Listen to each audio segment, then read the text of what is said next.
Qadirli dinleyiciler we mehmanlar studiyamyza hoş geldiňiz. Öňümüzdäki ýarym sagatyň dowamında biz soňky döwür Rus mediasynda Türkmenistanyň serhedine söwüşçileriň awandyrýan hopy baradaky maglumatlaryň ýygy-ýygydan peýda bolup başlamagy we munyň mümkin sebäpleri barada pikir alýar.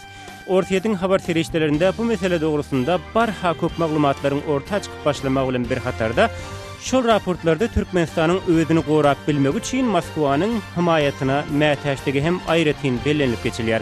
Maglumatlardan çyn tutulsa şular ýaly himayet Türkmenistana eýýäm ençemegedek pödürhem edilipdir. Sebäbi Aşgabatyň şunun ýaly kömekleri almakdan ýüz öwürmegi Kremliň ýokary derejeli syýasy we harby resmileriniň arasynda belli bir derejede nägililigi hem döredin ýaly bolup eşdilýär. Şol wagtda da Moskwanyň öz harby himayatyny hödür edip durmagy gün batarda Kremliň asyl niýeti barada käbir şübheli garaýşlar döretdi.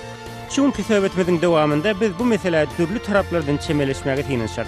Programamyzyň şu günki mehmanlary Moskwadan Ortaýatyň Ilymlar Akademiýasynyň ýokary derejeli ilim işgäri Merkez Aziýa boýunça bilermen doktor Artem Ulonyan, Ortaýatyň daşary syýasat boýunça Giňişiniň Awganistan baradaky eksperti Nikita Minkovic, şeýle-de Awganistanda halkara güýçleriniň düzüminde gulluk eden Awganistan we Merkez Aziýa sebäpler boýunça uly tejribesi bolan Amerikaly odstavkadaky podpolkovnik Cheryl Gardner daglar gatnaşar. Şeýle-de studiýamyzda Azatlyk radiosynyň Merkez Aziýa barada makalar çap edýän Kışlak Owazy blogunyň redaktory Bruce Panier hem bar. Programany Pragadaky studiýadan men Muhammed Tahir Alparyan.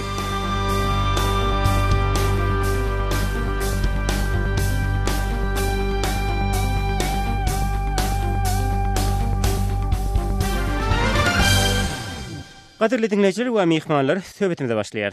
Jynap Minkovic, Rus mediasynda Awganistandan Türkmenistana awanyar diýilýän hop Kremliň nukdaý nazaryndan nähili görünýär? Sorry, I don't know how it looks like from Kremlin.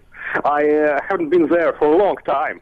Başlan, men Kremliň bu barada näme pikir edýändigini anyk aýdyp biljekler. Men ol ýerde uzak wagtdan bäri bolmadym. Emma men bu mesele özümiň näme çemleşýändigini aýdyp biljek. Türkmenistana hakykatdan hem howpa awanýar. Sebäbi Taliban toporlary Türkmen Owgan serhediniň töwereklerine juda aktiw hereket edip başladylar. Söwüşçileriň toporlary Türkmen serhetçilerini, sebäpdäki Owgan güýçlerine hem hüjüm edýärler. Owganistan tarapynyň käbir regionlaryna hökümetiň gözegçiligi hiç ýok denýäli. Bu ýagdaýlar söwüşçilere öz güýçlerini jemläp Türkmenistana hüjüm etmäge gowy mümkinçilikler berýär. Meniň pikirimçe şeýle howp bar.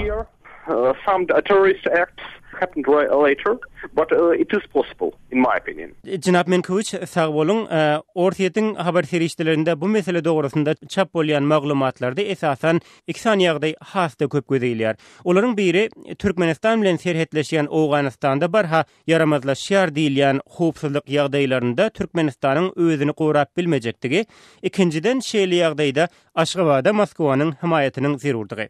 Söhbetimiziň şu ýerinde Ostavkadaky Rus general lewtenanty Leonid Reshetnikov bilen geçirilen interwýudan bir bölegi okamagy makul bildim. Biziň Moskwaly mehmanlarymyz ony gowy tanýan bolsalar gerek. Ol Ortaýatyň strategik ilimler boýunça institutynyň direktory. Onuň interwýusy Ortaýatyň Konte diýilen websaytynda çap edilipdir. Ol şol interwýusynda Merkez Aziýa sebätinde dini ekstremizmiň barha artýandygyny öňe sürüp, munyň ortaya düşen ören hoply bir ýagdaýdygyny belýär. Ol Awganistandaky ýagdaýlary gözeginde tutup, şol ýerde ýerleşýän söwüşçiler tarapyndan ilkinji hüjümüň Türkmenistana edilip bilinjekdigini aýdyp, Aşgabatyň gorunuş ukybyny soraga astynalýar. Reshetnikov soňu bilen hem Ortaýatyň Türkmenistana harby taýdan goşulşmak mümkinçilikleri barada hem pikir ýöredýär.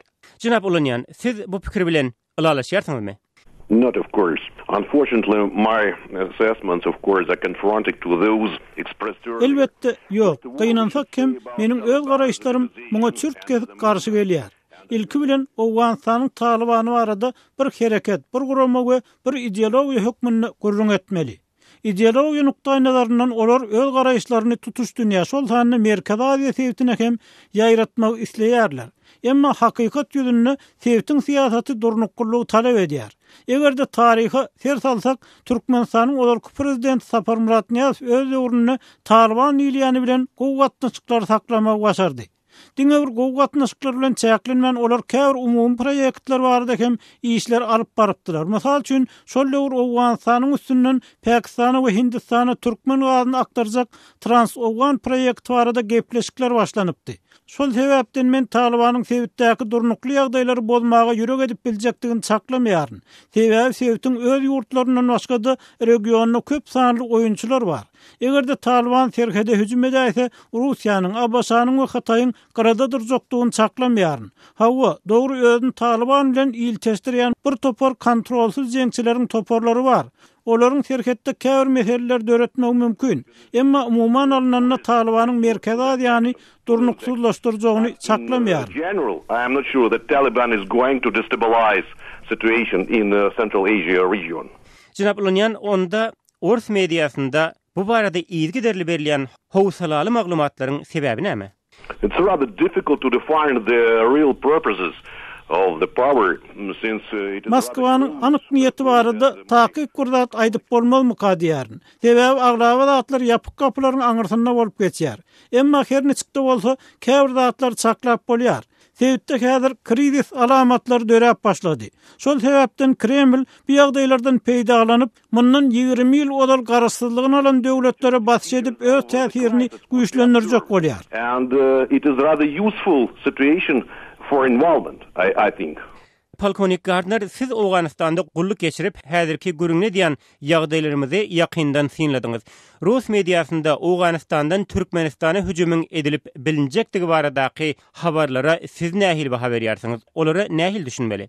Well, from my opinion, I think that spillover of the Taliban, and when we start... Mening pikirimçe Talibandan başga da sebitdäki Özbekistanyň Islam hereketi toparyndan heder etmeli. Onuň ýaňy ýakynda Islam döwleti diýilýän topara hem öz ıgrarlylygyny getirenligi aýdylýar. Dogrusu men Talibanyň öz islegi bilen Merkezi Aziýa girjekdigini çaklamaýaryn. Wanting to really push into Central Asia of its own volition. Bu söhbeti dowam etdirip kardeşim Bruce Panier'i ýüzleresim gelýär. Bruce, siz Rus mediasynda beýan edilýän howp barada näme aýdyp bilersiňiz? Soňky döwür bu barada Rus medeniýetinde çap edilen habarlar Rus resmiler tarapyndan aýdylýan pikirler barada özara kän görüň etdik. Well, first of all, I think it's a good point that we separated out the IMU from the Taliban. I mean, we know that there have been allies for some years now. Mensuhbetimizin dowamında Taliban we Özbekistanyň Islam hereketi toparlaryny biri-birinden aýryp görüň edýändigimize ýeni bir gezek ünsüz çekesim gelýär. İlkiler bu iki toparın özara gowy gatnaşyklary bardy. 1990-njy ýyllardan başlap 2000-njy ýyllara çelini Taliban topary Özbekistanyň Islam hereketini Merkezi Aziýa ýurtlaryna garşy ulanyp biljek söwüş iti hukmynda ulanýardy. Bilşimiz ýaly Talibanyň Merkezi Aziýanyň Türkmenistandan galan ýurtlary bilen duşmançylykly gatnaşyklary bardy. Täjikistan we Özbekistan Talibana garşy alanyp barylýan söwüşe ýardam hem edipdiler. Rus mediasynda peýda bolan habarlar barada aýdylandy. Mundan bir näçe hepde ozal kollektiwlerin hyzmatdaşlyk guramasynyň ýol başçysynyň Özbekistanyň we Türkmenistanyň bu guramanyň alyp barýan işlerine goşulmaýandygyny alada bildirendigini ýatlap geçeliň. Sonda ol munyň netijesinde sebitiň umumy howpsuzlygyna yaramaz täsirin ýetýändigini hem aýdyp geçipdi. Ol gurrunga gidýän ýurtlaryň Moskwa bilen hyzmatdaşlygy geçip, öz serhetlerinde bolup geçýän ýagdaýlar barada maglumat bermäge çagyrýany çalym etdi. Seem to be pushing them to at least get in contact with Moscow and share some of the information about what they know about what's happening along their border.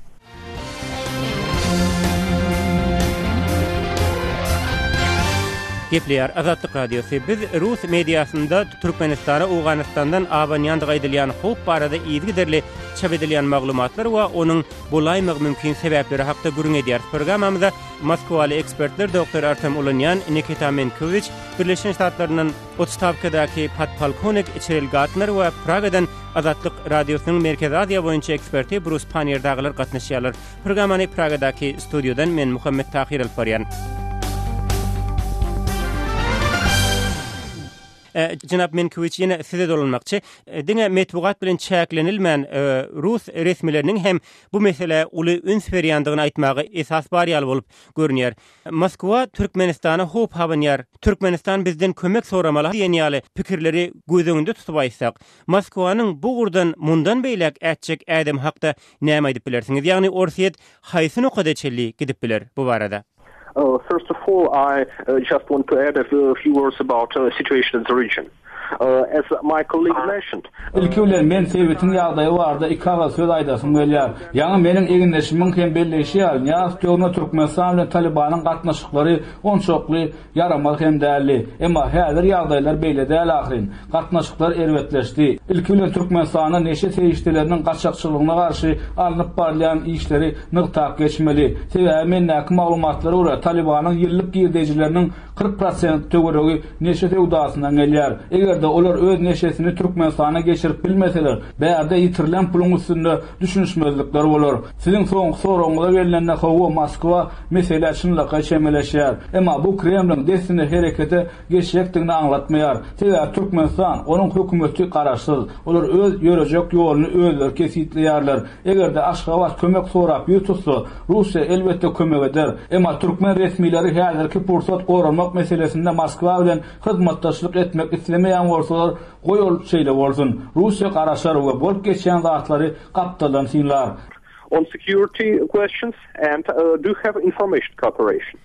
Jänap Menkiewicz, siziň pikiriňizi dowam etdirmek maksady bilen meniň size şeýle bir soragan beresim gelýär. Käbir tasdiklanmadyk maglumatlara görä, ol ýa bu kontingentli, bu ýa beýleki maksatlar bilen käbir Rus harbylarynyň eýam Türkmenistanyň serhet ara çäklerine ýerleşenligi barada hem maglumatlar bar. Olaryň takyk sany, maksady barada hiçili takyk maglumat ýok. Ýene bir gede gaýtarýan resmi taýdan bu barada hiç tat aýdylmady. Siziň bu barada nähili maglumatlaryňyz bar?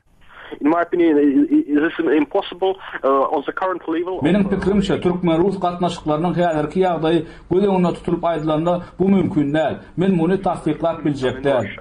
I couldn't confirm this information. Jänap Olunyan, siz näme diýersiňiz? I have no any confirmation of this particular information, but I suppose that Men bu maglumaty tasdiklap biljekdir. Emma Russiýanyň Türkmenistanyň serhet ara çäklerine çalymdaş sebäplerde söwüş hereketlerini alyp barmagy ukuyuply goşun bar. Meniň pikirimçe häzir olar bir näçe sagatyň içinde herekete geçip bilmek üçin dowamly türgönleşikleri geçýärler. For immediate activity in the hour X, for example. Demek siz Rus goşunlarynyň Türkmenistana getirilen bolmagynyň asla mümkin däldigini we şol habarlaryň näme taýykdygyny aýdýarsyňyz, şeýlemi? I suppose that this is not the question at all about the presence of the Russian forces. Meniň pikirimçe Rus goşunlarynyň Türkmenistana ýerleşdirilmegi mümkin näl.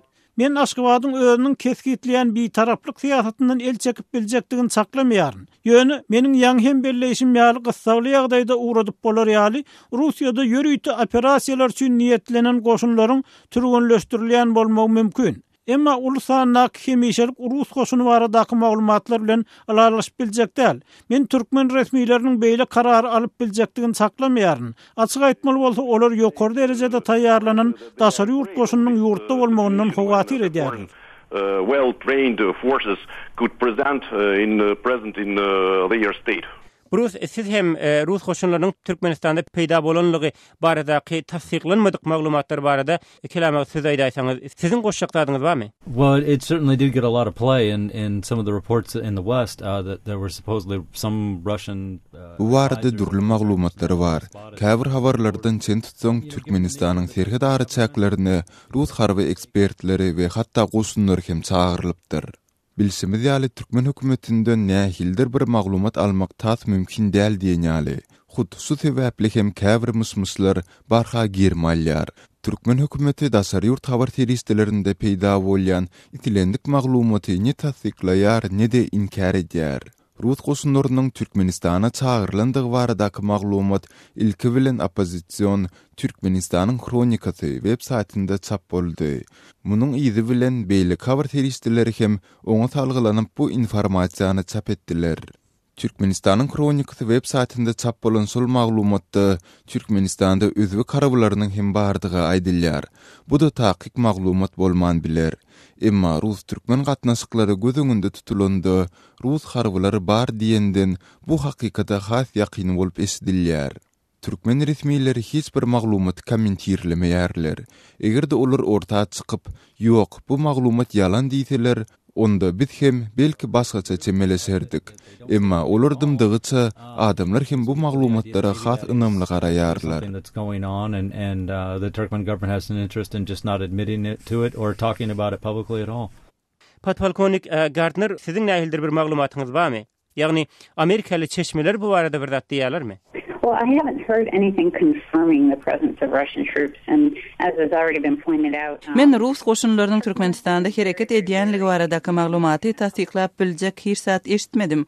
Türkmen resmiýetleri ýurdun bitaraplyk statusyna çapraz gelip biljek islendik ädime juda we juda seriýetaplylyk bilen çemeleşýärler. Men bu ýerde bir zat aýdyp geçmekçi Awganistandaky tejribämiň görkezişi ýaly egerde bir näçe tarap bir maksady ýydarlap hereket edýän bolsa, onda olaryň hereketleri hökmany suratda koordinirlenmeli. Egerde men yktyýaryn, egerde Rus goşunlary Türkmenistana gelen bolsalar, Aşgabatyň öz tagalalarynyň paýhassyz edilen bir hereket bolmandygyna ynamly bolmaly. Ashgabat's point of view, if you want to get the most bang for your buck, you really need to make sure that all those efforts are not disparate. Could I just add, since we got Colonel Garner... Meniň aýtjak zadym bar. Baş üstüne Bruce. It's unknown to what degree Turkmenistan cooperated with the mission in Afghanistan, but it is known that there was Polkovnik Gardner, Türkmenistan açyk bu barada hiç zat aýtmasa da, Aşgabat Awganistandaky halkara goşunlary bilen belli bir derejede hyzmatdaşlyk etdi. Biz bularyň gerimi barada taýyk hiç zat bilmeýärdi. Sebäbi ýaňy hem belleşimiz ýaly Türkmen resmiýetleri bir zat aýdandan dymmagy taýlap alýarlar. Şu sebäpli ýurtda Rus goşunlarynyň peýda bolandygy baradaky maglumatlar hem ikirjiňletmän durmaýar. Egerde mümkin bolsa, siz Türkmenistanyň Awganistandaky harby missiýa beren himayaty barada maglumat beräýsiňiz. Operation Turkmenistan had with US forces during the Afghan conflict, but I'd be interested in knowing. Sure, there has been some level of cooperation. I mean, we Elbetde howa Türkmenistan bilen belli bir derejede hyzmatdaşlyk boldy. Häzir hem parahatçylyk urundaky hyzmatdaşlyk harbiýler üçin ingliz dili kurslary ýaly programmalar ýola goýuldy. Awganistana ýoklar daşalanda Türkmenistanyň howa bazasy birnäçe gezek duralgy hökmünde ulanyldy. Birleşen Ştatlaryň resmiýetleri hem munyň sanlyca gezek bolanlygyny aýan edipdiler. Bellep gersem Türkmenistan özüniň bu operasiýa bilen bagly edilip görkezilmegine juda ýaşly çemeleşýärdi. In the end, they did not want that impression at all. Biz Rus mediasynda Awganistandan Türkmenistana hop abanyp biljekdigi barada köp maglumatlar görýäs. Ýagdaýlar mundan beýlek nähili özgerer. Jynap Menkiewicz. Of course, Russia are going to continue dialogue. Elbette Moskva howpsuzlyk meselesinde hem Türkmenistan hem de Özbegistan bilen dialoguny dowam etdirer. Şol bir wagtyň özünde Aşgabatyň öz pozisiýasyny ütgedip, serhetde bolup geçen wakalary barada maglumat berip başlamagyny garaşyp bolmaýar. Bärde mesele şunda bolmagy bolsun, emma Taliban hüjüme geçdi. Biz muny söwüşçüleriň diňe Aşgabada ýeten ýagdaýyny bilip galar. Şol bir wagtyň özünde Türkmenistan biziň Merkezi Aziýadaky ýaranymyz Qazaqstan bilen serhetleşýär. Netijede Aşgabatyň bolup geçen howpsuzlyk ýagdaýlary barada maglumat bermezligi Russiýany arada goýar. Kremlde näme bolýar, näme bolup biler diýen ýaly soralar durýar. Bu ýagdaýda biz Russiýanyň özüne, onuň ýaranlary Qazaqstana, Qırgızstana we Täjikistana ýetip biljek howpyň öňüni almak ugruna taýýarlyk görmeli bolýar. Tajikistan, Kyrgyzstan, and Russia itself. Jynap Menkiewicz, meniň ýene bir soragym bar. Siz Orsiýadyň howpsuzlygy barada görüň edýärsiňiz, emma Türkmenistan bilen Orsiýadyň arasynda uzak bir aralyk, hatda başga döwletler bar. Moskwanyň Türkmen serhedi barada azara galmagynyň näme sebebi bar? You see, actually, the world is a small place. Because for example, aslında dünya değil, yani on çoklu ululat hem değil. Misal üçün Irak Abbaşadan qatı uzakda yerleşýär, emma bu ýurtda ýagdaýlar Washingtony gyzyklandyrýar. Olar Irakda ýagdaýlaryň Ýewropa, Abbaşa we hatda tutuş dünýä how awandyrýandygyny aýdýarlar. Şunukdoýnalardan Russiýa Türkmenistana has gola yerleşýär. Türkmenistanyň Qazaqstan bilen serhedi bar. Russiýanyň hem Qazaqstan bilen serhedi bar. Aralyk on çoklu ulu hem değil. Bu bize gurruna gidýän ýagdaýlar bilen aladalan almağa esas berýär. Belki häzir howp çyşyrlyk görkezýändir, belki de tersine howp şakgaýşymyzdan hem has aýlyganyşdyr. But it can be bigger than we think now. It's also dangerous. Mundan belek ýagdaýlaryň nähili özgerjegi barada taqiq bir zat aýtmak kyn. Diýeli eger zerurlyk bolsa, Aşgabat harby nukdaý nazardan kime bil baglap biler? Ya ol kime bil baglar diýip pikir edýärsiňiz? Burus siz jogap berýärsiňiz. Well, I suppose this kind of gets back to what we've been talking about all along is who's helping Turkmenistan. Biz häzir çelne Türkmenistana kimin we nähili himayet berýändigi baradaky peýda bolan maglumatlar dogrusynda gurrun etdik. Emma ýang hem belleşimiz ýaly Aşgabatyň özü bu barada hiç zat aýdanok. Emma sol bir wagtda biz Aşgabatyň kömek sorap Amerika ýüz tutandygyny bilýäris. Türkmen resmiýetleriniň Moskwa bilen habarlaşyp, howpsuzlyk meselesinde nähildir bolsa bir hyzmatdaşlyk barada gepleşikleri alyp barýandygyny görkezýän maglumatlary hem esitdik. Sol bir wagtda biz Hytaýy hem unutmaly däldiris. Emma Türkmen hökümeti howpsuzlygy taklasy gelýär, ýurduň siýasatyna, jemgyýetçilik durmuşyna hem hiç kime aralaşdyrasy gelmeýär. Olaryň hiç kime özüni golaýlaşdyrman, nähildir bir himayeti alyp biljekdigini aýtmak kyn. Eger de howpsuzlyk ýagdaýlary erbetlesip, Aşgabat hem kısa arada birini kömek sorap ýüz tutsa, bu häzirki Türkmen hökümetiniň soňu diýmek bolar. Sebäbi Türkmen hökümeti ýylata özüni ähli zady gözegçilik edip bilýändigini görkezjek bolýar. Eger de ol himayet sorap, öz gowşuklygyny boýun alsa, onda onuň ýylatyň gözünden hem düşmegi mümkin. Howpsuzlyk meselesinde Aşgabaty himayet edip biljek köp tarap bar. Emma Aşgabatyň ähli kişini uzak ağırlykda saklap, nähildir bir kömegi alyp biljekdigini aýtmak kyn. Reluctant to ask anybody for help, and they don't want anyone to talk about what kind of help they're extending to them. But at the same time, it's a very confusing situation. Patwalkonik Gardner, siz Birleşen Ştatlarynyň baş ştabyndan general Austin'i bilýän bolsaňyz gerek. Ol Türkmenistanyň Birleşen Ştatlaryndan harby himayeti, ýagny tehnikany sorandygyny ma'lum edipdi. Siz bu beýanata nähili baha berýärsiňiz? I was surprised that he admitted that publicly, first off, because of some... İlki bilen men onuň muny köpçüligiň öňünde aýtmagyna haýran galdym. Sebäbi bu nähili de bolsa ymjyk bir mesele. Men illeterli çeşmelerden Aşgabatyň anyk haýsy harby tehnikany sorandygyny anyklajak boldum. Olar harby bölümleri üçin ýaraglary isledilermi ýa-da serket gözegçiligini güýçlendirip biljek awzallary. Men atstavkadaky ofitser bolanym üçin köp maglumaty anyklap bilmedim. Bu jekme-jekleri bilmän anyk bir zat hem aýdyp bolmaýar. Ýöne howa men munyň köpçülige aýan edilmegine haýran galdym. But yeah, I was very surprised that he came out and publicly admitted that. Jynap Ulunyan, Rus resmileri bu habara nähili reaksiýa görkezdiler?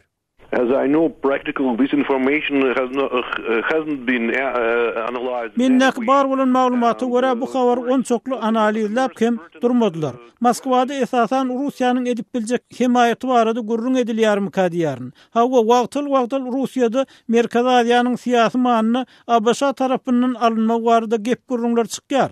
Bu da aglaba propaganda mukadýaryn. Emma anyk soň kagdan habaryňyz barada alınıp barlaýan nähili bir diskussiýa mene gawat gelmedim. Aşgabat awşa bilen serketi goramak meselesinde hyzmatdaşlyk etse ýurtdaky rejimi saklap galyp bilerini pikir edýän bolmagy mümkin. Men ýa-ni hem noktadım sebäpde siýasy ykdysady ýagdaýlar gaty yaramaz. Bu hem ul howp döredýär. I have told already is very dangerous from the political, from the economical, social point of view. Hormatly dinleýijiler, gepleşigimizi şu ýerde jemleýär. Bizi dinleýäniňiz üçin minnetdar. Mehmanlar, Moskwadan Orsiýetiň Ilmler Akademiýasynyň ýokary derejeli ilmi işgäri, Merkez Aziýa boýunça bilermen doktor Artem Ulunyan, Orsiýetiň daşary siýasat boýunça geňeşçiniň Awganistan baradaky eksperti Nikita Menkoviç, şeýle-de Awganistanda halkara güýçleriniň düzüminde gulluk eden Awganistan we Merkez Aziýa sebäpleri boýunça uly tejribesi bolan Amerikaly Otstavkadaky podpolkovnik Charles Gardner we Azat Ýewropa we Azatlyk radiosynyň Merkez Aziýa boýunça eksperti Bruce Panier. Gepleşigimize gatnaşanlygyňyz üçin size de minnetdar. Şonlukda men Muhammed Tahir söhbetdeşligimizi jemläp siz bilen hoşlaşýar. Ýene bir gezek efir tolkunlarynda duşýan çak hoş sag bolup.